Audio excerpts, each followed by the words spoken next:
Saudara, hari ini kalau banyak orang ditanya, hari ini hari apa gitu kan ya. Karena di kalender kekristenan hari ini adalah hari yang spesial. Kenapa seperti itu? Hari ini adalah hari Pentakosta. Betul?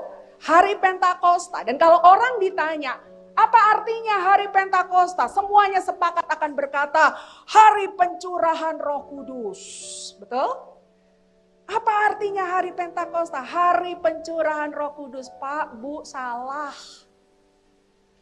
Hari Pentakosta artinya bukan hari pencurahan Roh Kudus. Hari Pentakosta itu artinya hari ke-50. Oke? Hari ke-50 yang pada waktu jatuhnya hari ke-50, jika dihitung dari hari kenaikan Yesus pulang ke sorga, maka di hari yang ke-50 dicurahkan Roh Kudus, bermanifestasi Roh Kudus dalam kehidupan anak-anaknya. Sedangkan hari Pentakosta itu sendiri bukan semata-mata hari pencurahan. Karena di perjanjian lama, Bapak Ibu, orang Israel punya aktivitas panen raya pada hari pertama. Lalu kemudian Alkitab berkata, rayakan lagi panen itu selama 7 minggu. Nah, kalau 7 minggu berarti ada 49 hari. Jadi 1 hari tambah 49 hari, lamanya mereka melakukan festival panen raya itu adalah 50 hari. Nah sama Bapak Ibu Saudaraku yang kekasih, dihitung dari Tuhan Yesus naik ke surga, 50 hari itu disebut hari ke-50 saudara. Dan bertepatan di hari ke-50, dicurahkan, dinyatakan, bermanifestasilah Roh Kudus dalam kehidupan anak-anaknya. Nah Bapak Ibu Saudaraku yang kekasih, ada banyak gereja dalam 10 hari memperingati beribadah, ya, memperingati hari pencurahan Roh Kudus dan lain sebagainya. Hanya seringkali konsepnya adalah kalau Roh Kudus dicurahkan maka aku basah roh. Kalau Roh Kudus dicurahkan badanku gemetar-gemetar. Kalau Roh Kudus dicurahkan, aku menangis berderai-derai. Kalau Roh Kudus dicurahkan, aku melompat-lompat dan lain sebagainya. Saudara, saya mau katakan dari mimbar ini, mindset itu sama sekali tidak keliru. Tetapi bukan itu yang paling utama berkaitan dengan hari pencurahan Roh Kudus. Karena Bapak Ibu Saudaraku yang kekasih, Yesus menyampaikan ketika dia masih mengajar dalam durasi 3,5 tahun di atas muka bumi ini. Yohanes 16 ayat 7 berkata demikian. Yohanes 16 ayatnya yang ke-7.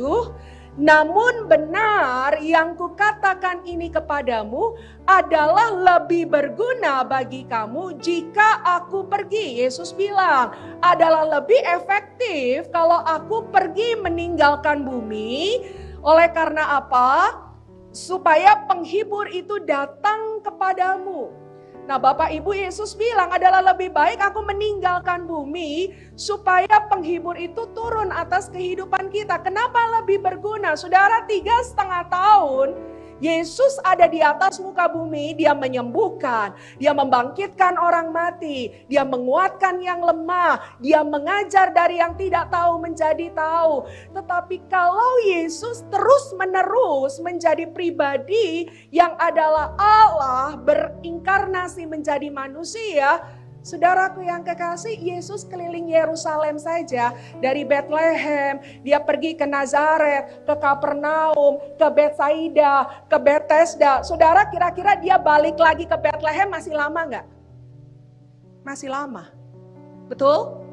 Sehingga urusan di Israel saja, kota yang akan dia berkati, nunggunya lama Yesus kembali lagi ke situ. Kalau itu saja demikian, gimana home church bisa ngundang Yesus? Nggak kebagian. Betul? Tahun berapa gereja ini Yesus yang khotbah? Sementara Yesus harus berbagi dengan benua Eropa, benua Afrika, benua Amerika, saudara. Betul? Sehingga Alkitab bilang, nggak efektif kalau aku terus ada di bumi. Lebih berguna aku kembali ke surga. Kenapa? Karena ketika aku kembali ke surga, aku tidak akan meninggalkan engkau seperti orang yatim piatu. Aku memberikan penolong yang lain. Saudara, kata penolong yang lain dalam bahasa aslinya itu artinya begini. Jenisnya sama, bentuknya beda. Kalau lihat bahasa Yunaninya. Jenisnya sama, bentuknya beda. Jadi bukan jenisnya beda, bentuknya beda. Saya kasih contoh yang sederhana tetapi bukan berarti saya menyamakan dengan contoh itu. Saudaraku yang kekasih, poodle sama herder sama enggak? Jenisnya sama-sama anjing.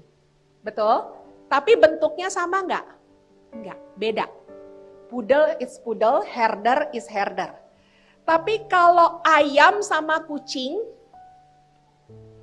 jenisnya sama enggak? Samanya cuma sama-sama binatang, jangan jawab itu. Oke. Yang satu unggas, ya. Yang satu mamalia, saudara, oke? Yang satu ayam, yang satu kucing, kan begitu kan ya? Bentuknya beda, jenisnya beda. Nah, Yesus bilang, aku akan memberikan penolong yang notabene adalah jenisnya sama, bentuknya beda. Artinya begini, Bapak Ibu mundur sedikit bicara Allah Tritunggal. Allah Bapa, Allah Anak, Allah Roh Kudus. Tiga-tiganya Allah, betul? Tetapi tiga-tiganya tidak sama, saudaraku yang kekasih. Nah, Yesus bilang, aku akan pulang. Aku Allah, aku akan pulang. Nanti aku kirim, ya, yang jenisnya sama denganku, yaitu Allah, tetapi bentuknya berbeda, pribadinya berbeda. Dan Bapak Ibu saudaraku yang kekasih di dalam Tuhan, kalau Roh Kudus itu turun atas setiap kita, maka kita tahu persis ayat yang sangat terkenal, Kisah Rasul 1 ayat 8, tetapi jika Roh Kudus itu turun atas kamu, kamu akan menerima kuasa. Sehingga ketika kamu terima kuasa, kamu akan jadi orang kaya, terkenal, oke? Kamu akan jadi presiden direktur? No, Alkitab bilang, kamu akan jadi saksiku. Amin. Bicara menjadi saksiku, saudara, saya kasih gambaran begini. Kolose pasalnya yang pertama, kalau saya nggak keliru ayat yang ke-15 berkata demikian. Dia adalah gambaran Allah yang tidak kelihatan. Oke, saudara, di perjanjian lama, orang mendengar Yahweh Elohim, Yahweh Elohim, Yahweh Elohim. Orang akan berkata begini, kayak apa sih konkretnya, yang kayak gimana sih Yahweh itu? Kita cuma dengar, kita cuma ya baca Yahweh Elohim, Yahweh Elohim, gitu ya. Sehingga orang, seperti apa ya, oke. Nah, ketika Yesus lahir ke atas muka bumi ini, maka kalau engkau ingin tahu Yahweh yang penuh kasih, lihatlah Yesus. Kalau engkau mau lihat Yahweh yang murah hati, lihatlah Yesus. Kalau engkau mau lihat Yahweh yang luar biasa, lihatlah Yesus. Nah, sekarang Yesusnya pulang ke sorga. Terus mau lihat Tuhan di mana? Udah gak ada lagi teladan konkretnya tentang Tuhan. Yesus sudah kembali ke sorga. Nah, tadi Tuhan bilang adalah baik penolong itu turun atas setiap anak-anaknya. Supaya anak-anaknya jadi saksi. Sehingga Bapak Ibu Saudara, hari ini kalau orang ingin lihat Yesus, lihat Martha Yudano. Amin. Kalau orang ingin lihat Yesus, lihat jemaat Home Church. Kalau orang lihat Yesus, lihat setiap anak-anaknya. Sehingga apa yang terjadi Bapak Ibu Saudara, saya tinggalnya di Tangerang, Saudara. Oke? Saya tinggalnya di Tangerang, di Gading Serpong. Bapak Ibu mungkin ada yang di Bintaro, Bapak Ibu ada yang mungkin di Lebak Bulus, Bapak Ibu mungkin ada yang jauh entah di mana tempatnya. Sehingga dengar baik, orang Gading Serpong lihat Yesus, lihatlah saya yang ditaruh di Gading Serpong. Orang ingin lihat Yesus di Bintaro, lihatlah mereka yang tinggal di Bintaro. Orang ingin lihat Yesus di Papua, lihatlah anak-anak Tuhan yang ada di Papua. Orang ingin lihat Yesus di Aceh, maka lihatlah anak-anak Tuhan yang tinggal di Aceh. Sehingga Bapak Ibu Saudaraku yang kekasih, dari timur Indonesia sampai barat Indonesia akan bisa lihat siapa Yesus lewat anak-anaknya. Amin. Itu efektifnya Yesus pulang ke sorga. Supaya rohnya, roh kudusnya itu bekerja dalam kehidupan kita. Sehingga kita bisa jadi saksinya Tuhan. Orang lihat kita, orang lihat Tuhan. Bilang sama kiri kanan, orang lihat kamu, orang lihat Tuhan. Jangan sebaliknya ya saudara ya. Orang lihat kita, orang lihat setan gitu ya. Oke. Itu yang Tuhan kehendaki Bapak Ibu. Dan saya mau katakan, ini yang lebih utama dibanding badanmu getar-getar, engkau nangis-nangis, dan engkau katakan itu adalah jamahan Roh Kudus. Dan ketika Roh Kudus itu ada di dalam setiap kehidupan kita, satu hal yang saudara tidak boleh lupakan, saudara, Yohanes 16 ayat 13, saudara. Yohanes 16 ayatnya yang ke-13. Oke. Tetapi apabila ia datang, yaitu Roh kebenaran, ia akan memimpin kamu ke dalam seluruh kebenaran. Saudara tahan dulu di situ, Yohanes 16 ayat 13, bergeser satu pasal ke Yohanes 17 ayat 17. Ya, izinkan saya menyampaikan banyak ayat hari ini, saudara ya. Yohanes 17 ayat 17 berkata, kuduskanlah mereka dalam kebenaran, firman-Mu adalah kebenaran. Jadi perhatikan baik Bapak Ibu. Kebenaran adalah firman Tuhan. Oke. Sekarang kita balik lagi ke Yohanes 16:13. Izinkan saya lebih perinci kalimatnya. Tetapi apabila ia datang, yaitu Roh kebenaran, ia akan memimpin kamu ke dalam seluruh firman Tuhan. Boleh begitu?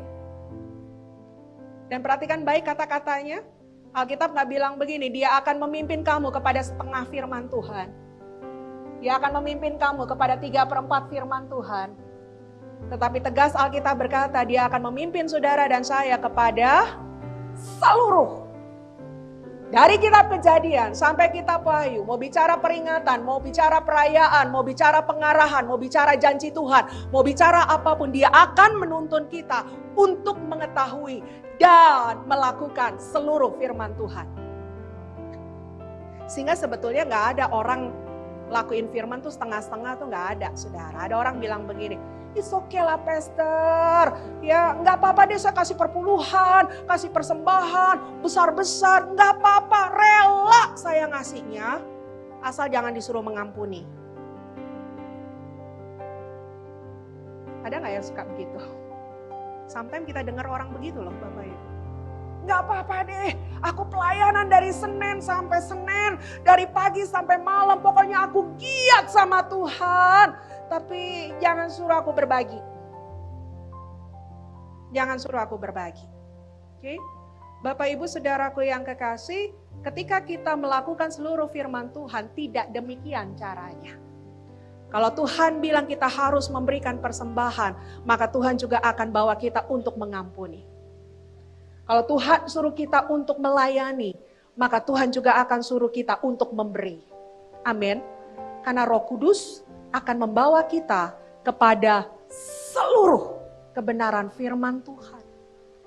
Sehingga kalau dia membawa kita kepada firman Tuhan, saya khawatir ada orang bilang, saya lupa baca firman, Pastor Martha.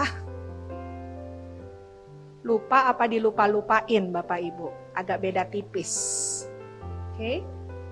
Karena saya yakin Roh Kudus akan selalu menjadi alarm dalam dirimu dan akan senantiasa menggelorakan dirimu untuk cinta, untuk bergairah, untuk haus dan lapar akan firman Tuhan.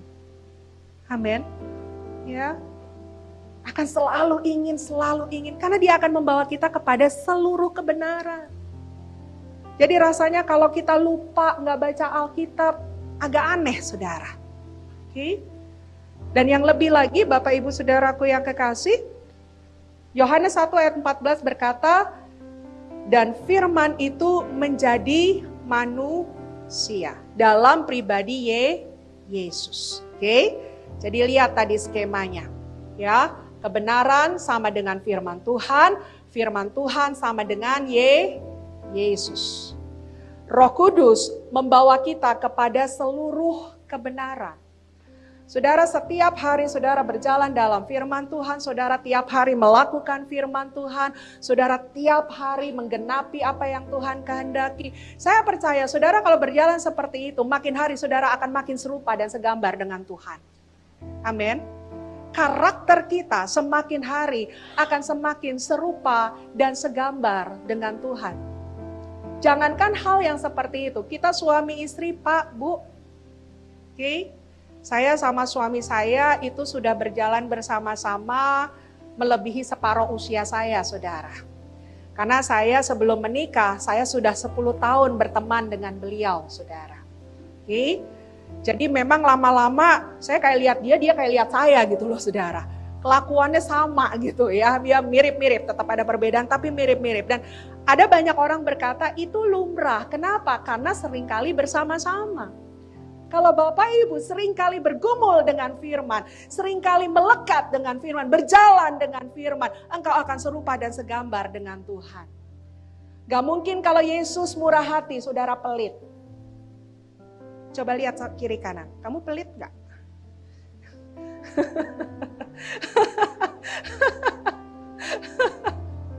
Oke.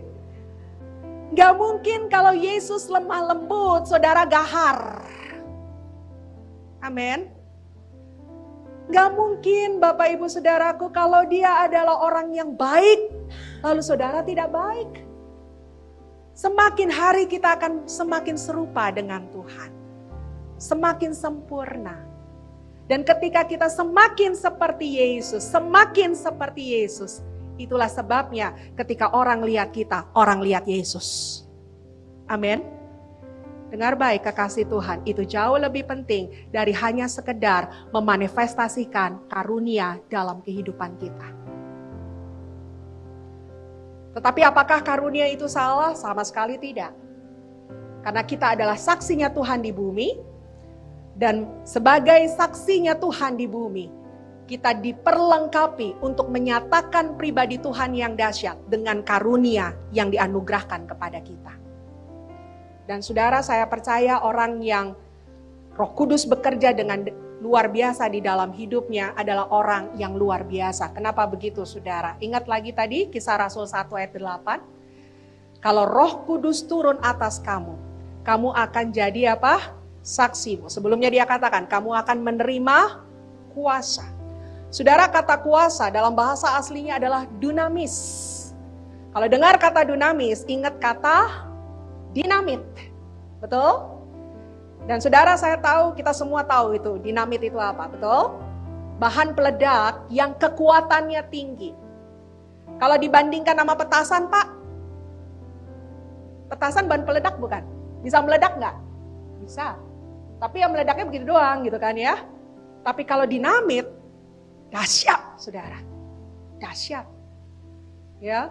Lalu 1 Yohanes 4 ayat 4 berkata, kalau roh itu ada dalam kita, roh itu jauh lebih besar dari segala roh yang ada di sekitar kita.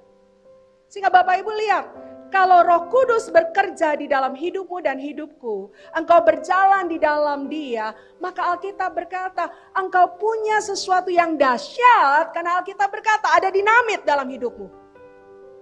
Engkau akan dahsyat, saudara. Dan apa yang ada di dalam hidupmu lebih besar dari perkara-perkara yang lain. Jadi saya nggak percaya anak Tuhan penakut. Saya nggak percaya anak Tuhan minder. Saya nggak percaya anak Tuhan baper. Betul? Saya nggak percaya, saudara. Karena dia tahu siapa dirinya. Dan dia tahu siapa yang menyertai dia. Ayat terakhir, saudara. Ya, Yesaya 11 ayat yang kedua. Oke. Yesaya 11 ayat yang kedua. Kalau Roh Kudus itu ada pada kita, maka bersamaan dengan pribadinya kita memiliki yang namanya roh hikmat dan pengertian. Ya, lalu kemudian roh nasihat dan keperkasaan, roh pengenalan dan takut akan Tuhan. Jadi lihat saudaraku yang kekasih, itu yang menyertai kita. Makanya saya bilang sama anak-anak muda, saya khawatir kalau kamu berjalan di dalam roh tapi kamu gak pinter. Saya khawatir kalau kamu berjalan di dalam roh, tadi saya katakan, tapi kamu penakut. No. Ada hikmat, ada keperkasaan, ada pengertian, ada pengenalan, ada takut akan Tuhan dalam hidup kita. Makanya tidak heran, seringkali hamba Tuhan kalau tanya keadaan saudara dan saya, Shalom, apa kabar? Jawabnya, luar biasa. Kadang-kadang kalau ditanya, maksudnya apa luar biasa? Ya gue gak tahu, gue ikut aja orang pada bilang luar biasa, ya gue bilang luar biasa. Tapi hari ini saudara tahu kenapa saudara luar biasa. Karena siapa yang ada di dalam kita itu luar biasa. Amin. Itulah sebabnya saudara dan saya adalah pribadi yang luar biasa.